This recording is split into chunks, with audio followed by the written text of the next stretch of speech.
너는 예수하고 함께 있었어. 당신 말투로 봐서 분명히 갈릴리 사람이지. 너 바로 그자지. 빠져나갈 길은 하나였어. 저주하고 맹세하여 가로되 나는 그 사람 알지 못해. 그 아주 나쁜 놈이야. 베드로를 욕할 사람이 있습니까? 여러분들은 이 땅의 삶에 그렇게 당당하게 주님을 지켜주시면서 살아왔습니까?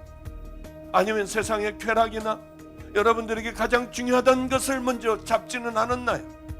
지옥에 간다 해도 나 맹세코 예수 몰라 소리쳤던 베드로하고 뭐가 다르겠어요?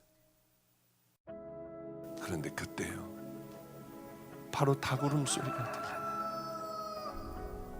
너무나도 기가 막혀 예수님을 비로소 눈을 들어 바라봤어요. 내가 다 알아. 네가 얼마나 약한지 내가 다 알아. 인자한 눈이셨어요. 그런데 자기같이 약한 자가 없었어요. 자기같이 용기도 없고 믿음이 없었고 비겁한 자가 없었습니다. 주님을 모른다고 벌써 하다가 보니까 3번이나 부인을 했고 저주까지 해버렸습니다. 베드로야, 그게 네 모습이야. 나도 너를 용서해. 내가 뭔가 손해가 날 것 같아서 주님을 그렇게 부인하고 살지 않나요? 마음은 하나님을 멀리 떠나 있는 우리들의 모습 아닌가요? 하나님을 가까이 하라. 그리하면 너희를 가까이 하시리라.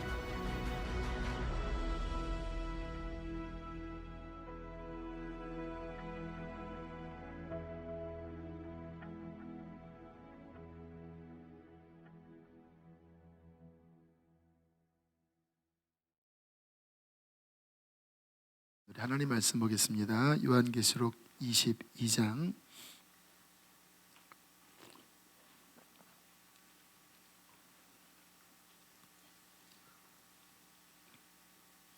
10절로 15절까지 말씀을 같이 함께 읽겠습니다. 성경 맨 끝장이죠. 22장 10절로 15절입니다. 시작. 또 내게 말하되 이 도르마리의 예언의 말씀을 임봉하지 말라. 때가 가까우니라. 불의를 행하는 자는 그대로 불의를 행하고 더러운 자는 그대로 더럽고 의로운 자는 그대로 의를 행하고 거룩한 자는 그대로 거룩하게 하라. 보라, 내가 속히 오리니 내가 줄 상이 내게 있어 각 사람에게 그가 행한 대로 갚아주리라.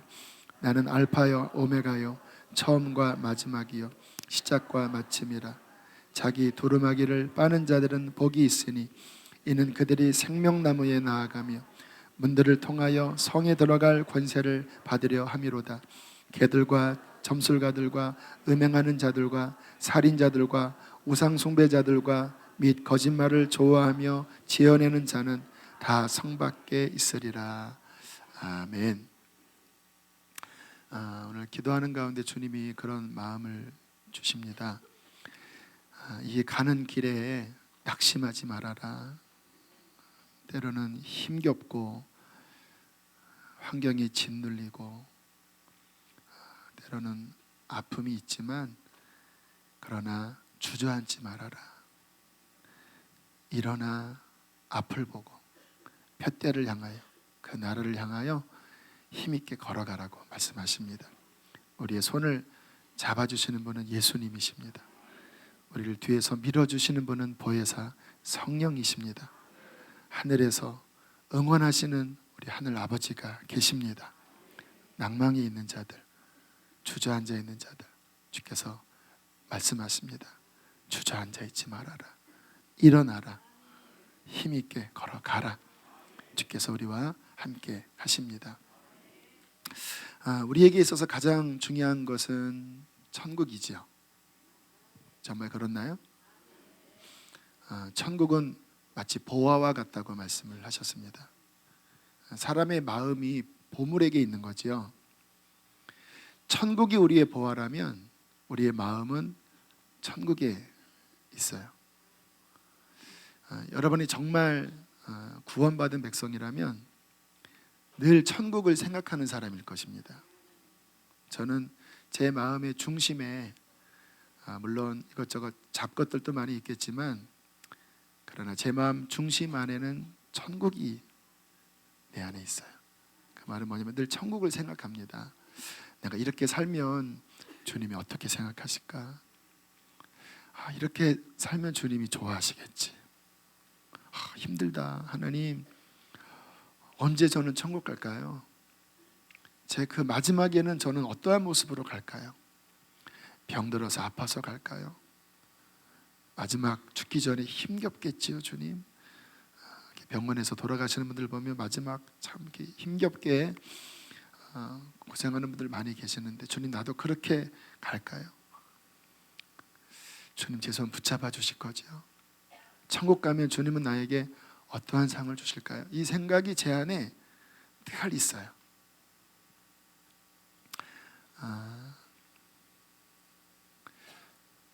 여러분 안에 이 마음을 품으셔야 합니다. 왜냐하면 정신 차리지 않으면요, 요즘 뭐 정신줄 논다 이런 말이 유행인 것 같은데, 정신줄 놓으시면 천국 바라보는 게 아니라 이 바쁘고 복잡하고 분주한 세상에 휩쓸려 마음이 떠내려가 버립니다. 오늘 성경에 말씀하고 있는데 뭐라고 말씀하시냐면, 불의를 행하는 자는 그대로 불의를 행하고 더러운 자는 그대로 더럽고 의로운 자는 그대로 의를 행하고 거룩한 자는 그대로 거룩하게 하라. 이게 마지막 때 일어나는 일이에요. 세상을 바라보는 자들은 너무 세상이 바쁘고 분주하기 때문에 그 세상에서 천국을 돌이킬 여력이 없어요. 그래서 마지막 때는 예수님께서 말씀하셨죠. 누구의 때와 같다고요?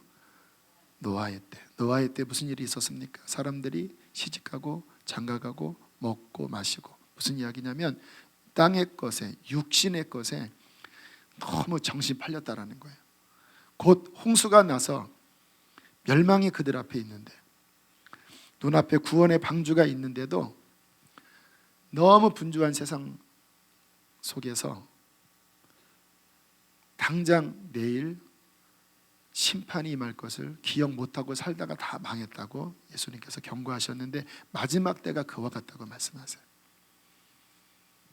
여러분, 지난 한 주 동안 천국을 얼마나 생각하셨습니까? 얼마나 준비하며 사셨습니까? 제가 지내보니까요, 천국이 마음 중심 안에 있어야 이 세상을 거슬러 준비하며 세상과 죄와 싸워 나갈 수 있더라고요. 천국을 생각지 않으면 이 세상의 흐름을 거스리기에는 역부족입니다. 왜냐하면 당장 바쁘잖아요. 먹고 사는 거. 당장 쾌락이 많잖아요. 세상에 재미있는 게 얼마나 많습니까? 뭐 힘들다고 하지만 요즘 우리나라 선진국 코앞에 있으면서 얼마나 즐거운 일들이 많습니까? 그 모든 것들과 거슬러 싸우는 게 천국 가는 좁은 길 아니겠습니까? 근데 주님 나라 바라보지 않으면 육신은 세상과 딱 맞아요. 육신은, 본성은. 천국 바라보지 않으면 우리는 육신에 끌려서 이 세상에 휩쓸려 떠내려갑니다. 우리에게 가장 잘 사는 것은요, 우리 인생 끝날, 여러분 끝날이 멀지 않은 거 아시죠? 이 시간 나가다가도 심장에 뭉친 피 혈전이 동맥을 딱 막으면요, 그 순간 끝일 수 있습니다. 먼 게 아니에요. 우리의 인생이 끝이 되었을 때, 주님 저 구름, 공중 구름 타고 오실 때 주님께서 두 팔 넓게 벌리고 아까 드렸던 찬양처럼 영광의 내 주님이 웃으시면서 우리를 맞이하는 그러한 믿음으로 날마다 살아가셔야 합니다. 천국은 어떤 곳일까요? 천국은요, 안식의 나라입니다. 안식의 나라. 이 땅에서의 삶은 아무리 성령 받고 아무리 은혜 많이 받아도 이 땅에서는 완전한 안식이 없습니다. 왜냐하면 사탄과의 싸움이 늘 있고 우리의 육신은 쇠해져가는 마치 꽃이 시들듯 풀이 시들듯. 지난 주일날 저희 교회 71세 되신 장로님이 그러시더라고요.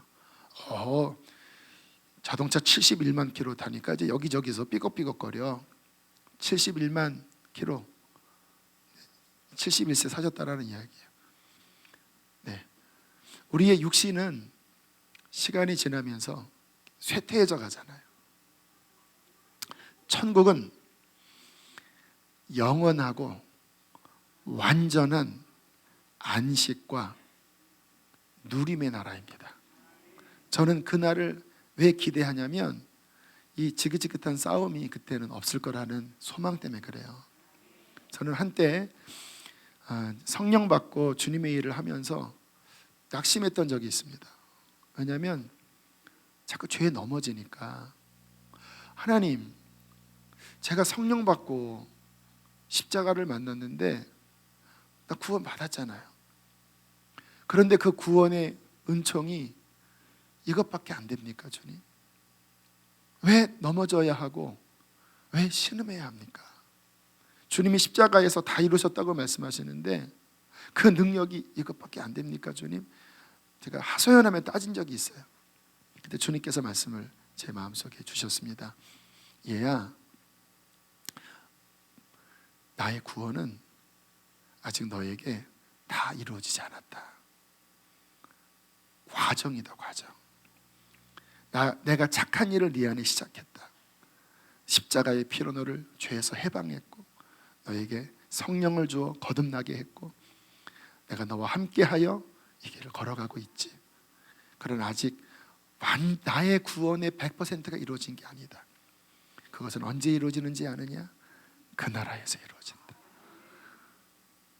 그 나라는 슬픔도 없고 죄도 없고 병도 없고 한계도 없는 천사처럼 하나님의 아들과 똑같은 모습으로 영원히 안식을 누리는 그날이 다가오고 있습니다. 이 땅의 삶은요, 그 나라에서 돌아보면 길까요, 짧까요? 길까요, 짧까요? 길을까요, 짧을까요? 아주 짧을 거예요. 그 영원한 세계에 들어가서 우리의 70년, 80년, 90년, 100년을 돌아보면요, 눈 깜짝, 진짜 한여름밤의 꿈처럼 잠깐 지나가는 그 시간을 지나온 거예요. 영원한 그 안식의 나라가 우리에게 기다리고 있습니다. 얼마나 우리에게 소망이 되는지요. 또 그 나라는 상급의 나라라고 성경이 말씀하십니다. 오늘 성경의 12절에 말씀하시죠. 보라, 내가 속히 오리니 내가 줄 상이 내게 있어 각 사람에게 그가 행한 대로 뭐 해주리라? 갚아주리라. 그 나라는 상 주시는 나라입니다. 왜 사도 바울이 그렇게 고생하면서 달려갔는지 아세요? 이 상을 바라봤기 때문에 푯대를 향하여 이 상을 얻으려고 세상에서는 가장 불쌍한 자처럼 취급받았을지 모르지만, 그러나 이 땅에서 고난이 그 나라에서의 영광의 충만함을 가져온다라고 하는 비밀을 알았기 때문에 가장 낮고 험한 좁은 길을 일부러 택하여 들어간 거예요. 그 당시에 주님을 따랐던 수많은 사도들 또 제자들이 있었어요. 사도 바울은 그 가운데서도 유독 가장 깊은 골짜기, 가장 험난한 곳을 스스로 찾아갔어요. 물론 성령께서 이끄셨지만 본인 안에 자발적인 마음도 있었어요. 왜요? 고린도전서 9장 10장에 말씀하시죠. 상을 바라봤기 때문에. 그 나라는 상 주시는 나라입니다. 주께서 말씀하시죠. 나를 위해서 이 땅에서 부모나 처자나 토지나 집이나 그러한 것들을 희생한 자마다 그 나라에서 100배나 받고 땅에서도 받고 영생을 받지 못할 자가 없다고 말씀하셨어요. 그 말이 무슨 말씀이실까요? 우리가 주님을 섬기면서 어떤 희생의 일이 있죠. 주님이 십자가를 지셨는데 우리에게 십자가 지고 나를 쫓으라고 하셨으니까 이 길은 평탄한 길이 아니라는 것을 우리는 직감하셔야 합니다. 예수님 믿고 고난이 올 때 왜 내게 고난 주시냐고 이렇게 좀 헷갈려하는 분들이 계셔요. 헷갈려하지 마세요. 주님께서 언제 나를 따라오려거든 가마타고 화장을 이렇게 예쁘게 하고 웨딩드레스 입고 면사포 쓰고 그냥 오솔길을 이렇게 고상하게 걸어라, 주님이 이렇게 말씀하지 않으셨잖아요. 인자는 머리 둘 것도 없다. 자기를 부인하고 십자가를 지고 쫓아라. 주님 따르는 길에 희생이 있거든요. 그런데 왜 그 희생이 우리에게 실망스럽지 않냐면 그 희생보다 더 큰 하늘의 상이 희생하는 자에게 그 나라에서 주어집니다. 그런데 그 상은 영원한 거예요. 그 상의 영광은 땅의 면류관과 비교할 수 없는 거예요. 김연아 선수가 동계올림픽에 멋진 금메달을 탈 때 얼마나 영광스럽습니까? 그러나 그 나라의 영광에 비해서는 그거는 영광이 아니고 그냥 개털밖에 안 돼, 개털밖에. 그 나라에서 주실 그 지극히 영광이 큰 그 상. 제가 아는 권사님 일생 독신으로 사시며 지금도 75세, 6세신데 지금도 지하철 타고 대중교통으로 신방하러 다니세요. 병 걸리고 가정이 막 콩가루 되는 그런 상황에 한 달간 가서 예배하면 그 문제가 떠나가고 가정이 회복되는 일들이 지금도 일어나거든요. 근데 이분은 사례를 받질 않으세요. 그냥 물 한 잔 정도만 받으세요. 몇십 년 사역을 하셨는데 하나님이 일부러 그렇게 안 받게 하셨는지 정말 물 한 잔 정도 먹고 식사 대접도 못 받고 부서져라 대중교통 타시면서 지금도 이렇게 다니시는데, 주님께서 오래전에 큰 어려움이 좀 건강상 있으셨을 때인가 주님께서 천국과 또 지옥도 보여주셨는데 그 천국 생명강가 옆에 엄청나게 큰 대굴 같은 집을 보여주시면서 이게 너의 집이다. 그 명패에 이렇게 이름을 쓰게 하시면서 네가 살 집이다. 주님, 저는 너무 큰 집 싫습니다. 저는 저기 사람들 모여있는 저기에 살고 싶다고. 그랬더니 아니야, 거기 갈 사람은 따로 있고 너는 이 큰 집을 내가 너한테 준다. 면류관에 대한 그림도 누군가 이렇게 그려서 사랑의 면류관, 또 무슨 면류관이더라, 그 면류관 2개도 그 사진 보면 이렇게 멋진 면류관을 나중에 줄 것이라고. 독신이고 가진 것도 없고 늘 고생하며 주의 일을 했지만 박보영 목사님처럼 그 누구와 견주기 어려운 하늘의 큰 상이 곧 그분에게 주어질 거예요. 여러분, 우리의 소망은 무엇이냐면 이 땅이 아닙니다. 진짜 소망은 그 나라이고 그 나라에서 그분이 갚아주실 영광의 상인 것입니다. 그러므로 우리는 늘 천국을 바라보고 그리고 충성하며 살아야 하고요, 무슨 일이 있어도 다 잃어버려도, 내 목숨을 잃어버려도 천국은 잃어버리지 않아야 되겠다고 하는 결심과 강력한 믿음으로 이 길을 걸어가셔야 합니다. 다 잃어버려도 나는 천국만큼은 잃어버리지 않으리라. 반면 지옥은 어떤 곳입니까? 이거 끔찍하지요. 영원한 고통의 장소. 온몸이 불로 지글지글 타는데 죽어도 죽을 수 없고 고통은 끝없이 되고 온몸에 구더기가 온몸을 파고 먹는데 파고 먹으면 또 살이 돋고. 근데 그 고통보다 더 심한 괴로움은요, 못 나간다라는 거예요. 영원히 못 나간다라는 거예요. 하나님의 자비에서 완전히 단절된 심판의 장소. 여러분, 불에 대기만 해도 그거 참 힘들어요. 온 몸이 불꽃 속에 물 한 방울 마시지 못하고 그 참혹한 곳에서 나오고 싶어도 나올 수 없고 죽고 싶어도 죽을 수 없는 그 참혹한 곳에 인간이 어떻게 살아갑니까? 성경은 말씀하세요. 오늘 15절에 말씀하십니다. 개들과 점술가들과 음행하는 자들과 살인자들과 우상 숭배자들과 및 거짓말을 좋아하며 지어내는 자마다 다 성 밖에 있으리라. 성 밖이 어디입니까? 지옥불에 떨어진다라는 거예요. 무슨 일이 있어도 인간이 태어났다면 무슨 일이 있어도 지옥에 가서는 안 돼요. 특히 교회 다니는 분들이 무슨 일이 있어도 지옥 가면 안 돼요. 그런데 충격적인 사실은 그날에 많은 주여 주여 하는 사람들이 지옥불에서 하나님 앞에 탄식하는 일들이 벌어질 것이라고 성경은 너무나 많이 경고하시잖아요.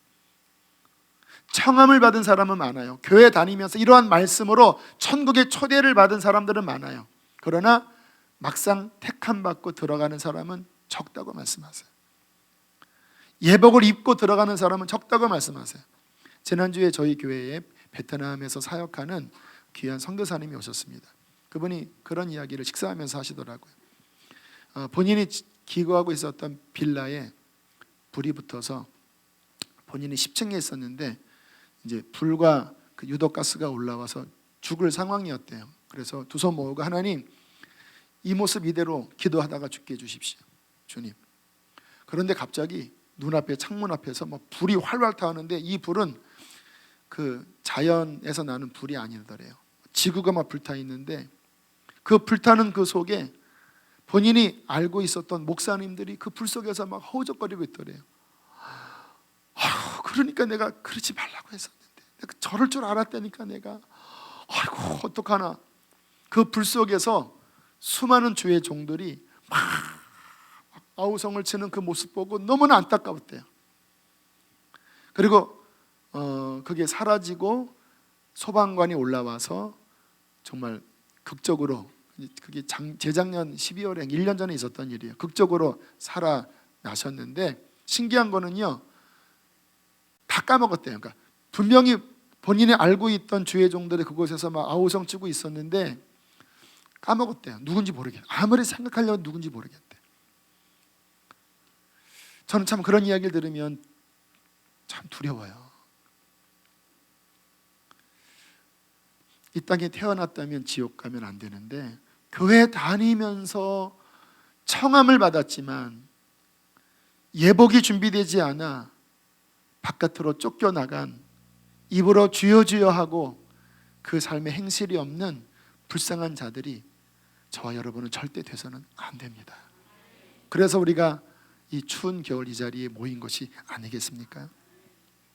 그러면 누가 천국 갈까요? 누가 천국 갈까요? 예수 믿는 자지요.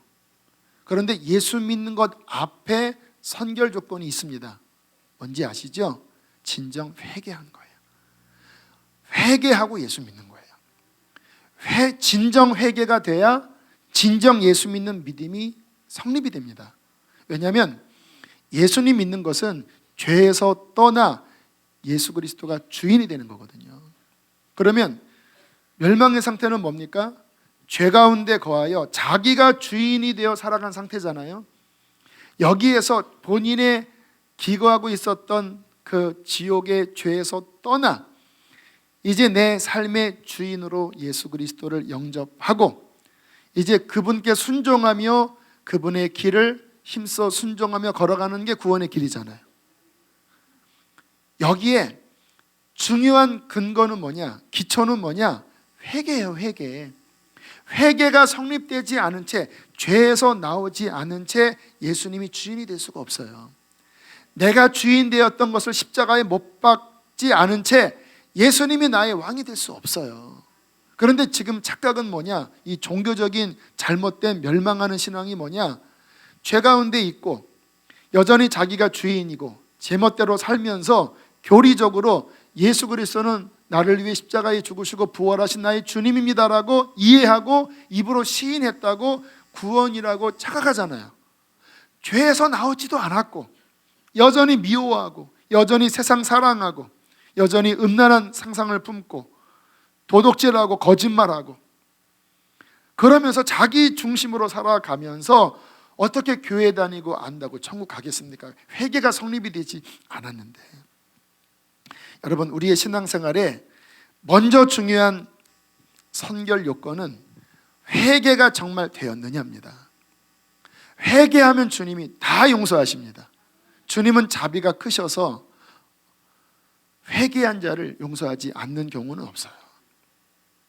그러나 정말 주님께서 물으시는 건 뭐냐면, 내가 너를 용서했느냐가 중요한 게 아니다. 넌 정말 내가 용서할 수 있는 참다운 회개를 했느냐라고 주님께서 우리에게 물어보시는 것입니다. 여러분, 진정 회개하셨습니까? 그래도 우리 마가다락방 오시는 분들은 그 부분이 이미 다 이렇게 갈아엎어져서 이미 그런 부분들은 기경이 돼서 감사해요.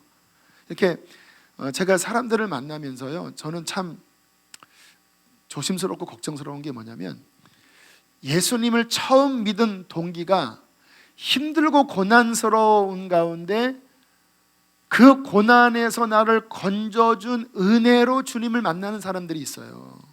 내 자식이 아프고 사업이 망하고 죽을 병이 걸렸는데 간절하게 기도를 해서 신이신 그분이 나를 고쳐주셨어요.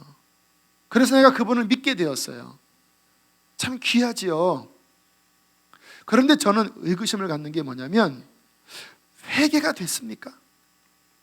물론 하나님은 사랑이 많으셔서 그렇게 부르짖으면 도와주세요. 근데 문제는 뭐냐? 우리라는 자가 존재적 죄인이잖아요. 진짜 문제는 질병이 아니고 자녀 문제가 아니고 경제 문제가 아니고, 진짜 문제는 영혼 안에 있는 죄의 문제잖아요.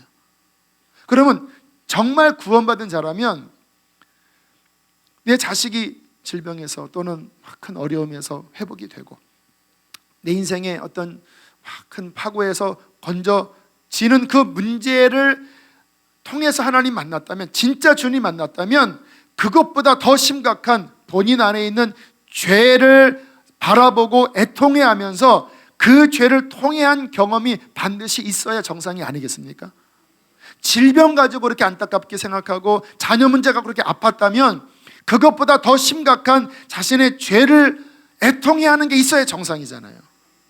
근데 그것이 결여된 가운데 그분의 은혜를 받은 거예요. 병고침도 받고 때로는 은사도 받고 방언도 하고 능력도 받은 거예요. 그런데 제가 갖는 퀘스천 마크가 뭐냐면, 정말 그 본인의 본질적인 존재적인 죄인이라는 인식 속에서 회개가 안 됐다면 과연 저 사람이 성할까? 그 믿음이 끝까지 갈까? 그가 받은 은사와 능력이 잘못 활용되어져서 오히려 자기 추구하고 교회에 상처 주는 사람이 되지 않을까? 그렇게 자신의 어려운 문제를 해결해 주신 주님 만났다가 주님이 문제 해결 안 해주기도 하잖아요. 그렇죠? 우리를 연단하려고 고난 주시잖아요. 그때 가서는 믿어도 소용없네, 기도해도 소용없네, 하나님께 삐지고 하나님께 원망하면서 옛날 받았던 은혜 다 까먹어버리고 주님 떠나지 않겠습니까? 그런 사람 교회에 많습니다. 원인이 뭔지 아세요? 진정 회개했는가, 여기에 걸린 거예요. 여러분, 진정 회개하셨습니까? 철저한 처절한 회개를 지금도 하고 계십니까? 그 회개가 명확할 때 우리는 비로소 용서의 십자가를 만나게 될 것입니다. 저는 이 회개를 저희 교회에서 참 많이 강조해요. 제가 왜 회개를 교인들에게 강조하냐면, 제가 이렇게 영적 생활을 해보면요, 하나님께서 회개 기도를 참 기뻐하시는 것을 느낍니다. 그래서 우리가 막 기도해서 어떤 불도 받고 은사도 받고 능력도 받고 하잖아요. 하나님의 그 창고 안에는 다양한 은혜의 선물들이 준비되어 있습니다. 병의 치유도, 때로는 어떤 물질의 복도 하나님 창고 안에 저는 있다라고 믿어요. 그런데 제가 영적 생활을 해보면요, 가장 정결하고 가장 귀한 은혜는요, 회개할 때 임하더라고요. 회개할 때 주시는 진짜 축복은 뭔지 아십니까? 정결한 심령입니다. 팔복에 말씀하시죠. 마음이 청결한 자는 복이 있나니 그가 하나님의 얼굴을 볼 것이며. 진짜 복은 뭐냐면요, 깨끗한 그릇이 되는 겁니다. 청결한 마음을 소유하는 거예요. 왜 이게 참된 복이냐면, 청결한 마음이 되지 않는 상태에서 받는 다른 은혜들은요, 결국 내 안에 있는 더러움 때문에 다 엎어버립니다. 잘못하면 내 안에 청결하지 않음 때문에 그 복이 저주가 됩니다.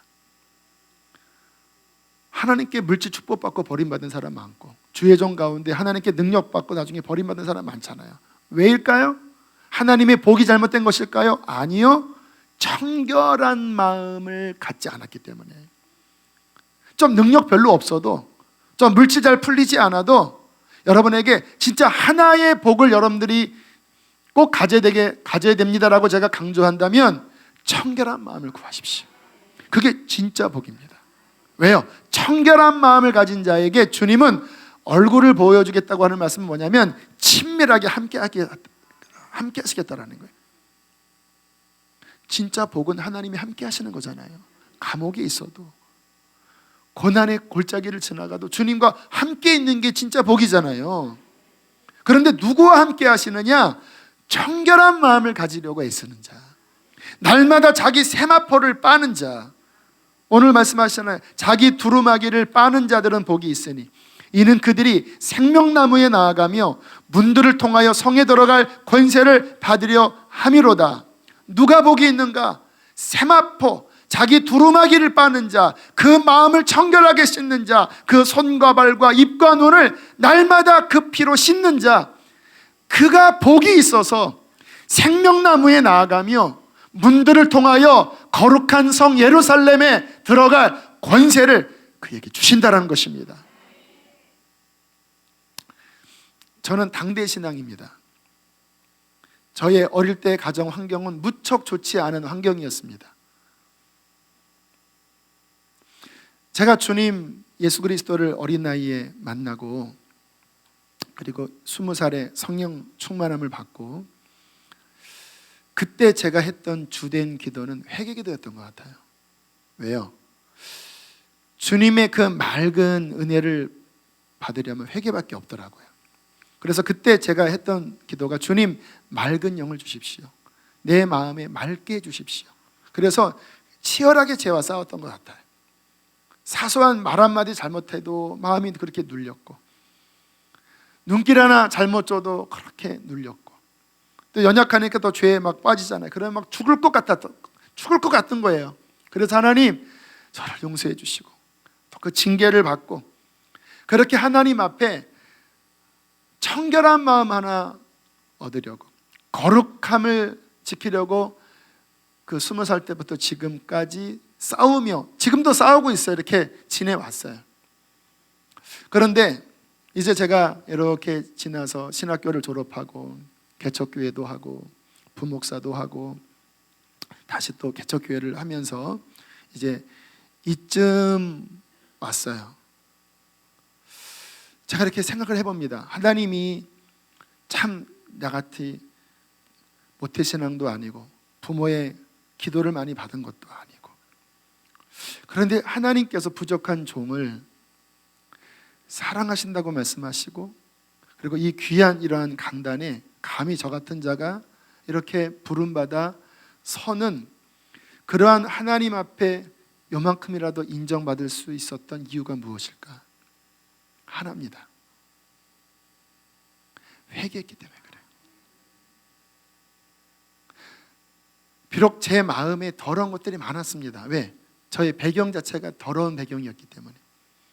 그래서 하나님 앞에 그냥 그 제 마음이, 주님 만나도 그렇게 제 안에 복닥거렸던 그 수많은 그 음란함들, 그 더러운 것들과 싸우려고 이렇게 애타게 왔는데, 그 청결한 마음, 청결한 그릇을 가지려고 실패한 적도 부지기수였지만, 그래도 그것만큼은 놓치지 않으려고 여기까지 온 그 청결한 마음이, 세마포를 빨았던 것이 하나님이 저를 바라보실 때 기뻐하시며 인정하신 바로 그것이었다.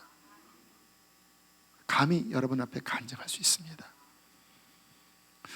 여러분의 삶에 지금 아마 어려움도 있고 시험도 많이 있으실 거예요. 무엇을 구하시렵니까? 무엇을 추구하려고 하십니까? 여러분, 저처럼 정결한 마음을 구해보세요. 거룩함을 추구해 봅시다. 세마포를 한번 정말 하나님 앞에 날마다 빨아봅시다. 성경에 보면 사도 바울도 그랬고요, 베드로 사도도 그랬고요, 그 성도들에게 했던 권면이 뭐냐면, 주님 오실 그날에 흠도 점도 없이, 티나 주름 잡힌 것 없이 거룩하게 서기를 힘쓰라라고 권면해요. 여러분, 그 말씀 주의하셔야 합니다. 오늘 이 세마포로 비유를 들면, 우리가 흰 옷을 입었는데 얼룩지잖아요. 세상 하면 음식 먹다가 흘리고, 오물이 튀기고, 그런 거 안 튀겨도 그냥 한번 나갔다 오면 때가, 하얀 옷이면 때가 묻지요. 왜? 이 세상의 매연이, 또 오물들이 날아다니니까. 주님께서 구원받은 우리들에게 바라시는 게요, 나 예수님 믿었으니까, 옛날에 한번 회개했으니까, 나 성령 세례 받았으니까 이제 뭐 되겠지, 이거를 원하시는 게 아니라, 주님이 우리에게 원하시는 거는 그분 앞에 설 때 흠도 점이나 주름 잡힌 것 없이 온전히 거룩한 자로 서기를 원하시는 게 하나님 아버지의 마음입니다. 하나님께서 그 아들을 보내 십자가상에 죽게 하시고 3일 만에 부활시키셔서 우리의 구원자가 되게 하신 이유, 그 하늘에서 보혜사 성령을 우리 마음 가운데로 보내사 우리의 구원을 시작하신 이유는, 그분의 마음은요, 우리가 주님 앞에 설 때 흠도 점도 없이 온전히 정결한 자로 서는 것이 하나님의 갈망입니다. 그러니까 우리의 회개가 얼마나 깊어야 하며, 얼마나 철저해야 하며, 죄와의 싸움이 얼마나 치열해야 하는지를 그와 같은 말씀이 우리에게 보여줘요. 근데 지금 상황들은 어떤 상황이냐면요, 한번 예수님 믿고 일단 씻어졌었어요. 그런데 그 다음에 막 또 죄에 뒹굴러요. 그러면 칼칼하지요. 좀 뭔가 막히고, 또 하나님이 사랑하시니까 막 징계를 주시지요. 근데 어떤 식이냐면, 대충 씻고, 대충 이런 데만 좀 빨고, 남에게 보일 만한 데만 대충 빨고, 그리고 나머지 들어온 거는 이렇게 감추면서 적당주의로 살아가는 게 대부분의 지금 시대 그리스도인들의 모습이에요. 그래서 실상은 벌거벗어 있고, 실상은 찢겨져 있고, 실상은 더러워져 있어요. 주께서 다시 오실 날이 다가온 이때에 말씀하십니다. 저 천국을 얻을 자 회개하라. 그냥 회개가 아니라 제대로 된 회개를 해라. 그 앞에 섰을 때 흠도 점도 없이 거룩한 자로 서도록 날마다 힘쓰라고 주님께서는 말씀을 하시는 것입니다.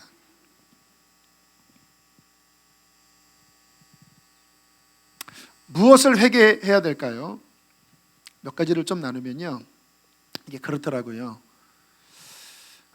요요 현상 아시죠? 요요. 뭐 이렇게 다이어트 하다가 다시 또 몇 개월 지나면 또 원상복구되는 요요 현상이 있죠.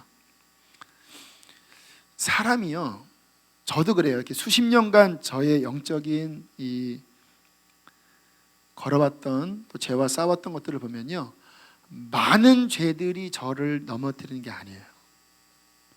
제 안에 대표적인 몇 가지가 끊임없이 저를 괴롭히더라고요.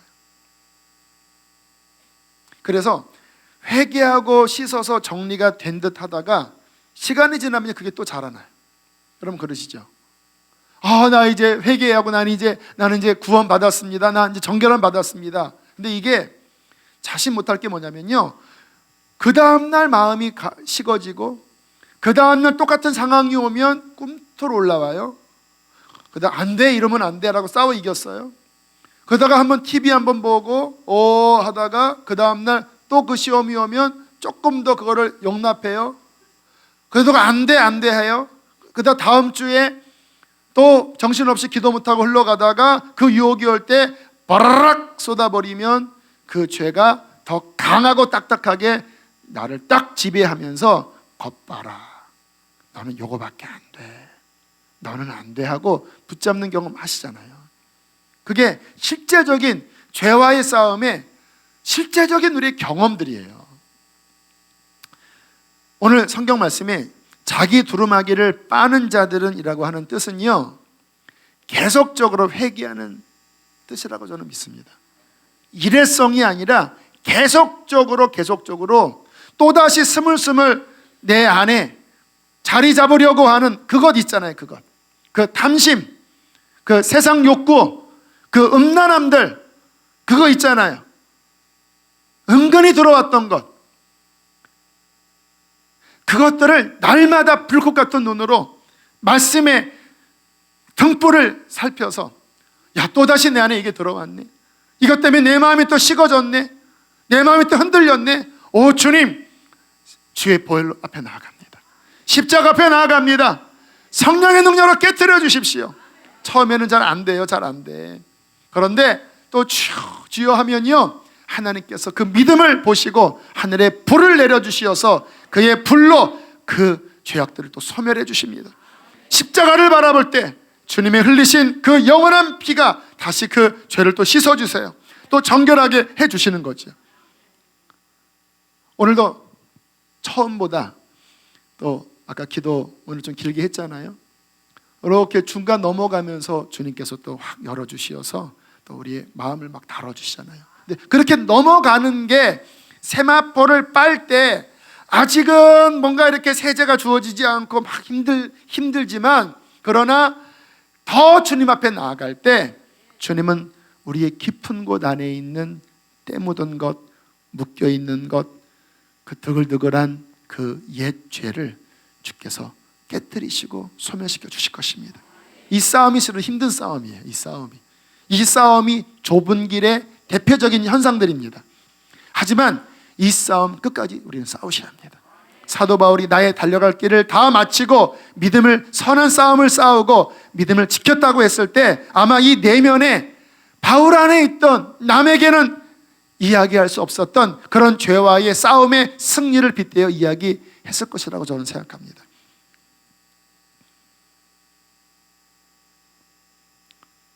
우리 안에, 지금 여러분 마음 안에 주님의 눈으로 본다면 여러분 마음을 점령하려고 하는, 마치 세균이 퍼지듯이 여러분 안에 지금 이렇게 자리 잡으려고 하는 그것을 오늘 깨뜨리십시오. 이게 지혜입니다. 하루 이틀 넘어가면요, 제가 오늘 아침에 이런 유리병에다가 우유를 마시고, 그리고 우유를 빨리 씻지 않고 딴 데 올려놨어요.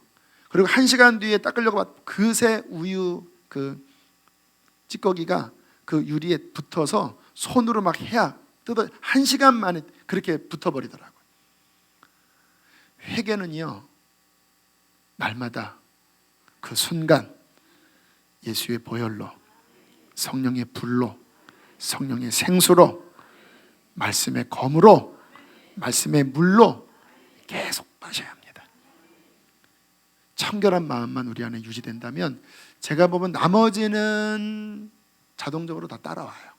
그릇이 준비되어 있으면, 하나님은요 우리에게 복 주기를 너무나 원하세요. 그릇이 준비되면요 나머지는 시절을 쫓아 따라와요. 할렐루야. 정말 그래요. 그릇 준비되는 게 어렵지, 세마포를 빠는 게 어렵지, 그 흰옷만 우리가 날마다 준비되고 있으면 하나님과 함께 동행하면서 시절을 쫓아 과실을 맺으며 잎사귀가 마르지 아니함 같은 거예요. 얼마나 행복한 삶입니까? 할렐루야. 이 귀한 은혜, 회개의 은총, 하나님 앞에 날마다 한번 깊이 추구해 보십시다. 이제 저희 교회에서 작년 말에 했던 어떤 회개 운동이 하나 있어요. 무척 유익했기 때문에 이제 설교 마지막으로 잠깐 그 소개를 하고 함께 기도하려고 하는데요. 저희 교회는 성경을 많이 읽는 교회입니다. 1년에 집사 이상은 2번 읽으셔야 돼요. 권사님들은 2번 안 읽으면 그 시무 권사가 안 돼요. 다시 이렇게 떨어뜨립니다. 이렇게. 올해는 이제 제가 못 떨어뜨렸는데, 작년에는 못 떨어뜨렸는데 내년에는 이제 떨어뜨려. 이건 시무 권사지만 2번 안 읽으면 협동으로 이제 떨어뜨리는 거예요. 작년 말에 무슨 시간을 갖냐면 한 달 동안 회개하는 시간을 가졌습니다. 근데 어떻게 회개를 했냐면 신약 성경을 제가 이렇게 제시를 했어요. 이번 주에는 고린도 전후서 뭐뭐뭐 읽고 회개하십시오. 또 이번 주에는 뭐 요한 1, 2, 3서 야고보서 요한계시를 읽고 회개하십시오. 이렇게 주별로 읽을 성경을 주면서 성경을 읽다가 내 삶에 부딪히는 그 죄에 대하여 기록하고 그걸 회개하라고 그랬어요. 그 다음에 저는 신약 전체를 그렇게 했습니다. 신약 전체를 보면서 이게 죄지. 주님께서 이걸 원하시지. 제가 아까 그 흠도 점도 없다라고 하는 그런 깨달음도 작년 말에 하나님이 깊이 열어주신 거예요. 주님께서 이걸 원하시지. 막 신약 전체를 막 그 정리해 가면서 쭉 보는데요, 회개가 너무 이렇게 오밀조밀 깊이 되는 거예요.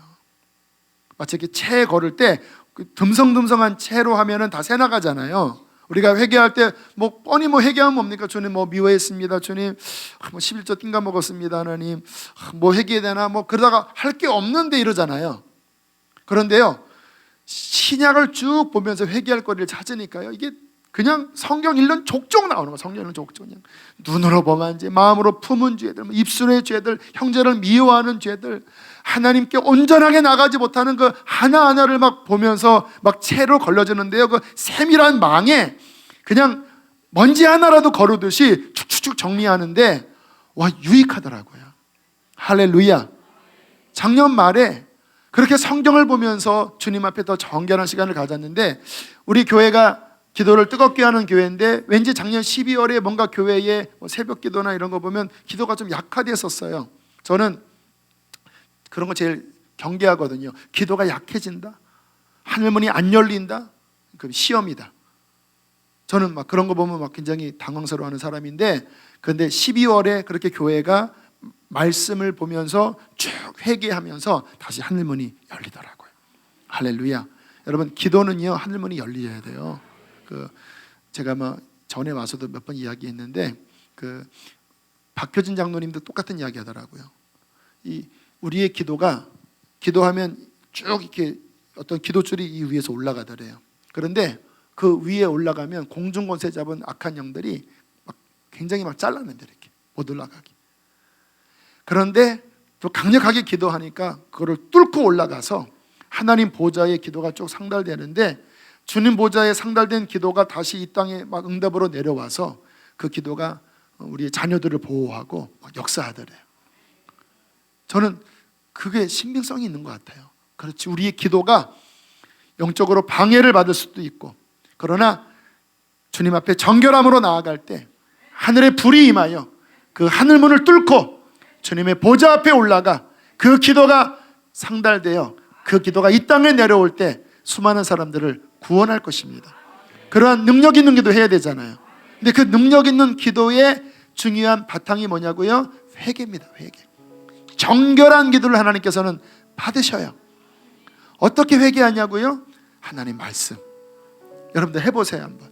기가 막힙니다. 성경 하나하나를 보면서 내 마음을 살피고 그 말씀의 검으로, 말씀이 검이잖아요. 이 검이 뭐를 잘라야 돼요? 검은 자르는 거잖아요. 뭐를 잘라야 돼요? 우리 안에 죄의 쇠사슬을 잘라야 돼요. 할렐루야. 말씀을 그렇게 한번 여러분 깊이 보시면서 죄악들을 끊어내고, 그리고 하나님의 성령의 능력 앞에 나아갈 때 우리는 이번 겨울성의 주제처럼 용서받은 죄인으로서, 흰옷 입은 자로서, 그 성에 들어갈 권세를 가진 자로서, 사탄과 싸워 이기는 그리스도의 군사로서 이 길을 끝까지 걸어갈 수 있을 것입니다. 함께 우리 손에 손을 잡고 주님 나를 향하여 걸어갑시다. 주님이 하늘에서 우리를 오라고 응원하십니다. 예수님이 우리의 손을 잡아 끌어가십니다. 보혜사 성령께서 우리를 뒤에서 밀어주십니다. 지금 이 시간이 그러한 승리의 시간 될 줄로 믿습니다.